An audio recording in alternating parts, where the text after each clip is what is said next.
এখন নিজের ভবিষ্যতের দিকে না তাকিয়ে আমার ছেলেমেয়েদের ভবিষ্যতের দিকে তাকাতে হবে। ঠিক এই ব্যাপারটাই আলোচ্য আয়াতে তুলে ধরা হয়েছে।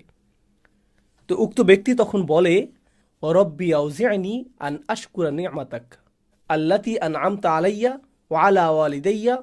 হে আমার প্রতিপালক, আপনি আমাকে আর আমার পিতামাতাকে যে নিয়ামত দান করেছেন তার জন্য কৃতজ্ঞতা প্রকাশ করার শক্তি আমাকে দান করুন। ইয়া রব, আপনি আমার প্রতি যে কল্যাণ দান করেছেন এবং আমার পিতামাতার প্রতি যে কল্যাণ দান করেছেন তার জন্য আমি আপনার নিকট চরম কৃতজ্ঞ। আমাদের বয়স যখন 40, আমাদের পিতামাতাদের তখন বয়োবৃদ্ধ হয়ে পড়ার কথা। আল্লাহ এখানে আমাদেরকে নিজেদের জন্য এবং পিতামাতার জন্য দোয়া করার শিক্ষা দিচ্ছেন। আয়াতের এই অংশটুকু আমাদের জীবনের অতীত নিয়ে। এরপর এসেছে ভবিষ্যতের কথা, ও আন আমালা সলিহান তারদাহু, আর আমাকে এমন সৎ